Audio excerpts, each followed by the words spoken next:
پر سب سے پہلے اللہ رب العالمین کا حق ہے، لہذا اللہ رب العالمین کا حق ادا کیجئے، اور اللہ کے اس حق کے بعد فوراً ماں باپ کا حق بیان کیا جا رہا ہے۔ وجود بخشنے والا اللہ رب العالمین ہے، لیکن مورد وجود میں ہم ماں باپ کے ذریعے سے آئے۔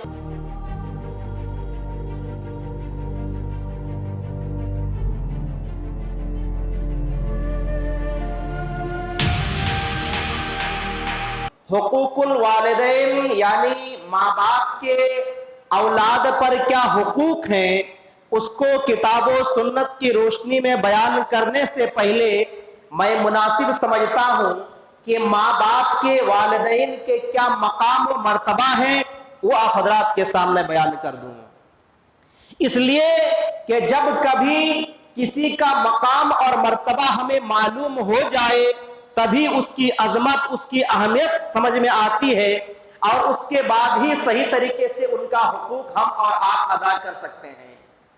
برادران ملت اسلامیہ، اللہ سبحانہ وتعالی نے سورۃ النساء کی پہلی آیت کے اندر ارشاد فرمایا، یا ایھا الناس اتقوا ربکم الذی خلقکم من نفس واحدہ وخلق منها زوجها وبث منهما رجالا كثيرا ونساء۔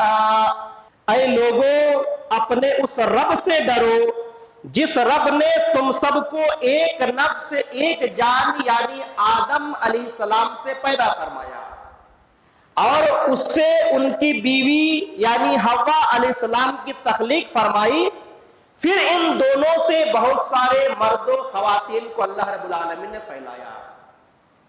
آیت کریمہ کے اس پہلے ٹکڑے میں اللہ سبحانہ وتعالی نے انسان کی تخلیق کا تذکرہ فرمایا کہ پہلے تو اللہ رب العالمین نے ایک انسان کو پیدا کیا، پھر اس کے بعد اس سے اس کی بیوی، اور اس کے بعد انسانوں کی پیدائش کا، اس کے خلقت کا سلسلہ جاری ہوا میاں اور بیوی کے ذریعے سے۔ اس طریقے سے اللہ سبحانہ وتعالی نے جب انسانوں کو پیدا کیا تو تمام انسانوں کو آپس میں کچھ نہ کچھ رشتوں سے پرو دیا، ہر ایک کسی نہ کسی رشتے سے باندھ دیے گئے، جوڑ دیے گئے، اور رشتوں سے باندھ دینے کے بعد، اس سے جوڑ دینے کے بعد ان کے حقوق بھی متعین کیے گئے۔ اللہ سبحانہ وتعالی نے سب سے پہلے آدم علیہ السلام کو پیدا فرمایا، پھر جیسے ہی اس سے حوا علیہ السلام کو پیدا کیا، دو انسان کے آتے ہی رشتے ہو گئے میاں اور بیوی کا۔ آدم علیہ السلام اب شوہر بن چکے ہیں، حوا علیہ السلام اب بیوی بن چکی ہے۔ میاں اور بیوی کے اوپر ایک دوسرے کے حقوق متعین کیے جس کا پورا کرنا، جس کا ادا کرنا لازمی اور ضروری ہے۔ پھر ان دونوں سے جب اولادیں ہوئی تو بیٹے بیٹیاں جب ہوئیں، اب یہ بیٹے بیٹی کا رشتہ ہو گیا، بیٹے بیٹیوں کے حقوق بیان کیے گئے، اور ان بیٹے بیٹیوں کو کہا گیا تمہارے ماں باپ جس کے ذریعے سے تم پیدا ہوئے، یہ تمہارے ماں باپ کے تمہارے اوپر حقوق ہیں۔ اور اس طریقے سے معاشرے کے اندر، سوسائٹی کے اندر انسان بڑھتے گئے اور ایک دوسرے سے رشتے کے اندر منسلک ہوتے گئے۔ میرے بھائیوں اور بہنوں، ان تمام رشتوں میں سب سے عظیم جو رشتہ ہے، سب سے بابرکت اور مبارک جو رشتہ ہے، وہ رشتہ ہے ماں باپ کا رشتہ۔ ماں باپ کا رشتہ اتنا عظیم ہے، ان کا یہ مقام و مرتبہ ہے کہ ہم آپ کو کیا بتائیں، بس کتاب و سنت کے روشنی میں ہم آپ کو بتلانا چاہتے ہیں کہ عرش بری پر مستوی رب العالمین نے تخلیق کی، لیکن تخلیق فرش زمین کے ماں باپ کے ذریعے سے ہوا۔ گویا کہ ہماری پیدائش کا تعلق اللہ اور ماں باپ دونوں کے ساتھ جڑا ہوا ہے۔ اسی لیے اللہ سبحانہ وتعالی نے کتاب کے اپنی کتاب میں، اور نبی کریم صلی اللہ علیہ وسلم نے بھی اپنی حدیث میں اللہ رب العالمین کے بعد ماں باپ کا ہی تذکرہ فرمایا ہے۔ اللہ رب العالمین کی عبادت کے بعد ماں باپ کا مقام بیان فرمایا ہے۔ ماں باپ کے ساتھ احسان کرنے کا حکم دیا، ان کے ساتھ اچھا سلوک کرنے کا حکم دیا، ان کے ساتھ نیکی کرنے کا حکم دیا۔ ہمارا کوئی وجود نہیں تھا، ہماری کوئی حقیقت نہیں تھی، ہماری کوئی حیثیت نہیں تھی، ماں باپ کے ذریعے سے ہمارا وجود اس دنیا کے اندر ہوا۔ گویا کہ وجود بخشنے والا اللہ رب العالمین ہے، لیکن مورد وجود میں ہم ماں باپ کے ذریعے سے آئے۔ आज हम और आप जिस मुकाम और जिस मर्तबे में भी हैं, ये मुकाम और मर्तबा हमें इसलिए मिला है क्योंकि माँ बाप के जरिए से हम और आप पैदा हुए हैं। मेरे भाइयों, अल्लाह सुब्हानहू व तआला ने कलाम इलाही के अंदर चार मुकामात पर अपनी इबादत के बाद माँ बाप के साथ हुस्न सलूक करने का हुक्म दिया है। इसी से आप अंदाजा लगाइए कि हमारे माँ बाप का कितना बड़ा मकाम और मर्तबा है, जिसका नाम जुड़ता है अल्लाह रब्बुल आलमीन की इबादत के बाद। चुनांचे देखिए सूरतुल बकरा सूरह नंबर 2 की आयत नंबर 83 है। अल्लाह सुब्हानहू व तआला ने बनी इसराइल से अहद पैमान लिया। किस चीज का अहद पैमान लिया? सबसे पहले अपनी बंदगी का और उसके बाद माँ बाप के साथ एहसान करने का। अल्लाह सुब्हानहू व तआला इरशाद फरमाता है, ला ताबुदून इल्लल्लाह व बिल वालिदैन एहसाना। इनसे ये अहद पैमान लिया गया, तुम अल्लाह रब्बुल आलमीन की इबादत करोगे और माँ बाप के साथ हुस्न सलूक करोगे। इसी तरीके से सूरह निसा सूरह नंबर 4 के आयत नंबर 36 में भी अल्लाह रब्बुल आलमीन ने इरशाद फरमाया, वाबुदुल्लाह वला तुशरिकू बिही शैआ व बिल वालिदैनि एहसाना। ऐ कायनात के लोगों सुनो, तुम सब अल्लाह रब्बुल आलमीन की इबादत करो और उसके साथ किसी को शरीक मत ठहराओ और अपने माँ बाप के साथ एहसान करो। इसी तरीके से अल्लाह सुब्हानहू व तआला ने सूरह बनी इसराइल, जिसका दूसरा नाम सूरह इसरा भी है, सूरह नंबर 17 आयत नंबर 23 से अल्लाह रब्बुल आलमीन ने फरमा दिया, वक़दा रब्बुका अल्ला ताबुदू इल्ला इय्या व बिल वालिदैनि एहसाना। तेरे रब ने फैसला कर दिया कि अल्लाह रब्बुल आलमीन ही इबादत के लायक है, उसके अलावा किसी और की इबादत नहीं की जाएगी। व बिल वालिदैन एहसाना, और साथ साथ ये भी हुक्म नाफिज कर दिया, ये भी फैसला कर दिया, साथ साथ ये भी हुक्म कर दिया कि अपने माँ बाप के साथ हुस्न सलूक का मामला करना। क्यों? माँ बाप का इतना बड़ा मकाम है। सही बुखारी हदीस नंबर 527 और सही मुस्लिम हदीस नंबर 252 है। अब्दुल्लाह इब्न मसूद रदियल्लाहु ताला अन्हु रिवायत करते हैं कि मैंने रसूल सल्लल्लाहु अलैहि वसल्लम से सवाल किया, ऐ अल्लाह के रसूल सल्लल्लाहु अलैहि वसल्लम, अय्युल अमल अफदल, सबसे अफजल अमल कौन सा है? ऐ मेरे भाइयों और बहनों, आप लोग बहुत सारे नेक अमाल कर रहे हैं, बहुत सारे अच्छे अच्छे काम कर रहे होंगे। जो भी नेक अमाल कर रहे हैं, अल्लाह के नबी सल्लल्लाहु अलैहि वसल्लम से पूछा जा रहा है, इनमें सबसे अफजल अमल कौन सा है? जवाब मिलता है, अस्सलातु अला मीकातिहा, वक्त पर नमाज पढ़ना। अल्लाह रब्बुल आलमीन का हक बताया गया कि अल्लाह ने तुमको पैदा किया है, लिहाजा तुम अल्लाह रब्बुल आलमीन की इबादत करो, वक्त पर नमाज पढ़ो। फिर पूछा गया, सुम्मा आई, अल्लाह के रसूल सल्लल्लाहु अलैहि वसल्लम, फिर अल्लाह की इबादत के बाद, वक्त पर नमाज पढ़ने के बाद कौन सा अमल सबसे ज्यादा अफजल है? जवाब दिया अल्लाह के रसूल सल्लल्लाहु अलैहि वसल्लम ने, सुम्मा बिर्रुल वालिदैन, फिर माँ बाप के साथ नेकी का मामला करना। फिर पूछा गया, ऐ अल्लाह के रसूल सल्लल्लाहु अलैहि वसल्लम, इसके बाद अच्छा और अफजल अमल कौन सा है? अल्लाह के रसूल सल्लल्लाहु अलैहि वसल्लम ने तीसरे नंबर पर जवाब दिया, अल जिहाद फी सबीलिल्लाह, अल्लाह रब्बुल आलमीन के रास्ते में जिहाद करना। हमारे ऊपर सबसे पहले अल्लाह रब्बुल आलमीन का हक है, लिहाजा अल्लाह रब्बुल आलमीन का हक अदा कीजिए। और अल्लाह के उस हक के बाद फौरन माँ बाप का हक बयान किया जा रहा है। अल्लाह रब्बुल आलमीन के रास्ते में जिहाद करना, यह भी एक अजीम अमल है, लेकिन जिहाद का मुकाम भी माँ बाप के साथ नेकी और सलूक करने के बाद का है। इसी तरीके से देखिए, सही मुस्लिम हदीस नंबर 253 है। नबी रहमत सल्लल्लाहु अलैहि वसल्लम से पूछा जा रहा है, जन्नत में करीब करने वाला अमाल बताइए। जवाब मिलता है, अस्सलातु अला मवाक़ीतिहा, वक्त पर नमाज पढ़ो। कुल तो वमाज़ा या नबी अल्लाह, उसके बाद कौन सा है अल्लाह के रसूल सल्लल्लाहु अलैहि वसल्लम? जवाब मिलता है, बिर्रुल वालिदैन, माँ बाप के साथ नेकी करना, उसके साथ हुस्न सलूक करना। यानी जन्नत के करीब जाने वाले आमाल में से ये है कि अल्लाह रब्बुल आलमीन के लिए वक्त पर नमाज पढ़ी जाए और उसके बाद माँ बाप के साथ हुस्न सलूक किया जाए। आज हम और आप किस मुकाम पे खड़े हैं।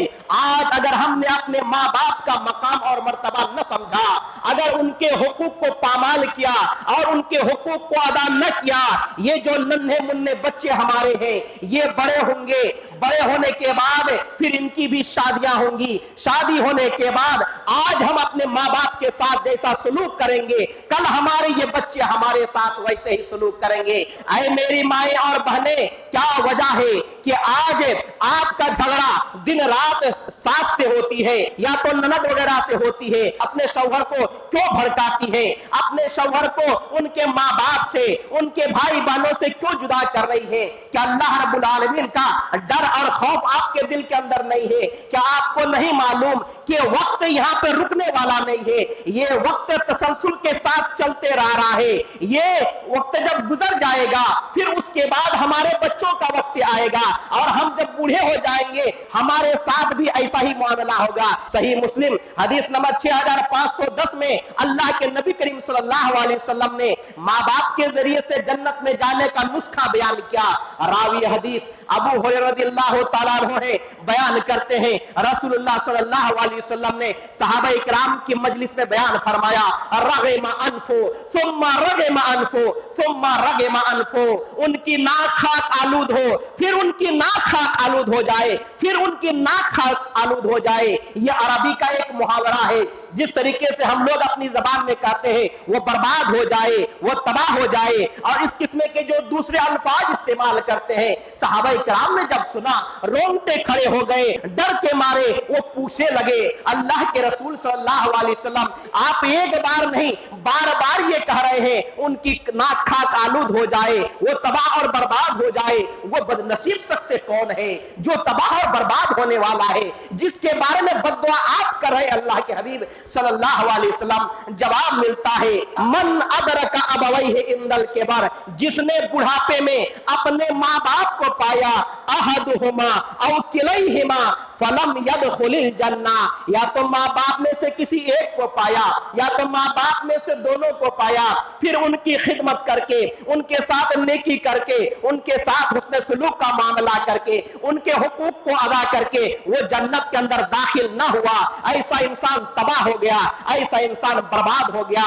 मेरे भाइयों, हम जन्नत के कौन कौन से रास्ते निकाले हुए हैं? सारे चीजों को छोड़िए, किताब और सुन्नत का मुताला कीजिए, सबसे पहले अल्लाह रब्बुल आलमीन का हक अदा कीजिए, फिर अल्लाह उसके रसूल सल्लल्लाहु अलैहि वसल्लम के बताए हुए तरीके पर अपने माँ बाप के हुकूक को पूरा कीजिए, वरना जान लीजिए हमारी तबाही और बर्बादी दुनिया में भी होगी और आखिरत में भी होगी। देखिए, माँ बाप का मकाम और मर्तबा जिहाद फी सबीलिल्लाह से भी बड़ा है। सूरह निसाई हदीस नंबर 3104 है। जाहिमा रज़ियल्लाहु ताला अन्हा आते हैं नबी रहमत सल्लल्लाहु अलैहि वसल्लम की खिदमत में और कहते हैं, ऐ अल्लाह के रसूल सल्लल्लाहु अलैहि वसल्लम, मैं जंग में, गजवा में जिहाद करने के लिए जाने का इरादा किया हूं, अस्तशीरु का, मैं इसलिए आपके पास आया हूं ताकि इस सिलसिले में आपसे मशवरा करूं। फकाल, आप सल्लल्लाहु अलैहि वसल्लम ने फरमाया, हल लका मिन उम, क्या तुम्हारी माँ जिंदा है? काला नाम, कहा कि हाँ जिंदा है। काला फलजिबहा फइन्नल जन्नता तहता रिजलैहा, जाओ अपने माँ के साथ चिमट जाओ, उनकी देख रेख करो, उनकी खिदमत करो, उसके साथ उसने सलूक का मामला करो, उनके हुकूक को अदा करो, जन्नत तुम्हारे माँ के कदमों के नीचे है। ये मकाम और मर्तबा किसका हो सकता है? जितने भी रिश्ते हैं, क्या किसी भी रिश्तेदार के कदमों के नीचे जन्नत है? हरगिज हरगिज नहीं। यह माँ का मकाम है जिसके कदमों के नीचे जन्नत है। और बाप का क्या कहना, बाप का मकाम भी कम नहीं है। तिरमिज़ी शरीफ हदीस नंबर 1900 है। रावी हदीस अबू दरदा रज़ियल्लाहु ताला अन्हु है, कहते हैं मैंने रसूलुल्लाह सल्लल्लाहु अलैहि वसल्लम को फरमाते हुए सुना है, अल वालिदु औसतु अबवाबिल जन्ना, वालिद जन्नत के बीच का दरवाजा है। ऐ लोगों, अब तुम्हारी जिम्मेदारी है कि तुम अपने जन्नत के दरवाजे को की हिफाजत करना चाहते हो या उसको जाये और बर्बाद करना चाहते हो। ये मकाम किसका है? तुम्हारे दोस्त का है, बिजनेस के पार्टनर का है, तुम्हारे पड़ोसी का है, तुम जहां काम करते हो तुम्हारे मालिक का है। तुमने माँ बाप का मकाम कितना गिरा दिया है। अरे इस दुनिया के अंदर जितने भी लोग हैं हमारे और आपके साथ मोहब्बत करते हैं, हमारे और आपके साथ एहसान करते हैं, हमारी और आपकी मदद करते हैं, लेकिन हर एक का कुछ ना कुछ मतलब जरूर रहता है। मोहब्बत इसलिए कर रहे हैं ताकि बदले में हमें भी मोहब्बत मिले, मदद इसलिए कर रहे हैं वक्त पर हमारी भी मदद की जाए, एहसान इसलिए कर रहे हैं वक्त पर हमारी भी एहसान किया जाए। माँ बाप ही दुनिया में ऐसी शख्सियत है जो बेलौस मोहब्बत करती है अपनी औलाद से, बगैर किसी मतलब के, बगैर किसी उजरत के। बस उनकी यही ख्वाहिश रहती है हर किस्म के तकलीफ मुझे मिल जाए, मेरे औलाद को हर किस्म की राहतें मुयस्सर हो जाए, तकलीफ में हर किस्म की झेल लूं लेकिन मेरे औलाद को किसी भी किस्म के तकलीफ ना हो। ये माँ बाप का दर्जा है। फिर ऐसे माँ बाप के साथ हुस्न सलूक करने के बजाय हमने उनके साथ कैसा रवैया इख्तियार किया हुआ है ये आज पूरी दुनिया जानती है। देखिए मुस्लिम शरीफ हदीस नंबर 6507 है। रावी हदीस अब्दुल्लाह बिन अम्र इब्न आस रज़ियल्लाहु ताला अन्हु है। वो कहते हैं कि एक शख्स नबी सल्लल्लाहु अलैहि वसल्लम के पास आते हैं और कहते हैं अल्लाह के रसूल सल्लल्लाहु अलैहि वसल्लम, मैं आपके हाथ में इस बात पर बैयत करना चाहता हूं कि मैं हिजरत करूंगा अल्लाह के लिए और अल्लाह के रास्ते में जिहाद करूंगा और इसमें अल्लाह रब्बुल आलमीन की रज़ामंदी और उसकी खुशनुदी चाहता हूं। अल्लाह के रसूल सल्लल्लाहु अलैहि वसल्लम ने फरमाया, तुम अल्लाह रब्बुल आलमीन की रज़ामंदी चाहते हो, अल्लाह रब्बुल आलमीन को राजी और खुश करना चाहते हो और तुम ये भी चाहते हो कि अल्लाह भी तुमसे राजी और खुश हो जाए। इसने कहा कि हाँ मैं ऐसा ही चाहता हूं। कहा कि क्या तुम्हारे माँ बाप में से कोई जिंदा है? कहा कि दोनों ही जिंदा है। कहा कि जाओ माँ बाप की खिदमत करो, अल्लाह रब्बुल आलमीन तुमसे राजी और खुश हो जाएगा। इसी तरीके से तिरमिज़ी शरीफ की हदीस है, नबी रहमत सल्लल्लाहु अलैहि वसल्लम ने इरशाद फरमाया, रब की रज़ामंदी और रब की खुशनुदी वालिद की रज़ामंदी और खुशनुदी पर है और रब की नाफरमानी और रब की नाराजगी माँ बाप की नाफरमानी और उसकी नाराजगी में है। दुनिया में ऐसा मकाम और मर्तबा किसको मिला है? हमारे रिश्तेदारों में ये सिर्फ माँ बाप को मिला है कि माँ बाप अगर नाराज हो गए अल्लाह हमसे नाराज हो जाएगा, अगर माँ बाप हमसे राजी हो जाए तो अल्लाह हमसे राजी हो जाएगा। अगर अल्लाह को राजी करना चाहते हैं तो अल्लाह के वास्ते अपने माँ बाप को राजी कर लीजिए, अल्लाह की नाराजगी से बचना चाहते हैं तो अल्लाह के वास्ते अपने माँ बाप को नाराज न करें। बड़े ही दर्द दिली से गुजारिश करता हूं कि मेरे भाइयों और बहनों अपने माँ बाप का ख्याल रखिए और उनके हुकूक को पूरा करने की कोशिश कीजिए। अल्लाह रब्बुल आलमीन से दुआ करते हैं कि मौला करीम सबसे पहले कहने वाले को बाद तमाम सुनने वालों को किताब और सुन्नत के मुताबिक जो भी बातें कही गई हैं उसके मुताबिक अमल करने के तौफीक अता फरमा। आमीन व आखिरु दावाना अल्हम्दुलिल्लाहि रब्बिल आलमीन। बारकल्लाहु लना व लकुम फिल कुरानिल हकीम व नफ़ानी व इय्याकुम बिल आयाति व ज़िक्रिल हकीम इन्नहु तआला जवादुन करीम मलिकुम व रऊफुर रहीम। हामिदुन मुसल्लिन अम्मा बाद फ़अऊज़ु बिल्लाहि मिनश शैतानिर रजीम बिस्मिल्लाहिर रहमानिर रहीम इन्नल्लाहा मलाइकतहु युसल्लूना अलन नबी या अय्युहल्लज़ीना आमनू सल्लू अलैहि व सल्लिमू तस्लीमा अल्लाहुम्मा सल्लि अला मुहम्मद व अला आलि मुहम्मद कमा सल्लैता अला इब्राहीम व अला आलि इब्राहीम इन्नका हमीदुम मजीद अल्लाहुम्मा बारिक अला मुहम्मद व अला आलि मुहम्मद कमा बारकता अला इब्राहीम व अला आलि इब्राहीम इन्नका हमीदुम मजीद अल्लाहुम्मा अंसुर मन नसर दीन मुहम्मदिन सल्लल्लाहु अलैहि वसल्लम वजअलना मिनहुम वखज़ुल मन खज़ल दीन मुहम्मदिन सल्लल्लाहु अलैहि वसल्लम वला तजअलना मिनहुम इबादल्लाह रहमकुमुल्लाह इन्नल्लाहा यअमुरु बिल अदलि वल इहसान व ईताइ दिल कुर्बा व यनहा अनिल फहशाइ वल मुनकर वल बगि यइज़ुकुम लअल्लकुम तज़क्करून व लज़िक्रुल्लाहि तआला अज़्ज़ व अतम व अकबर।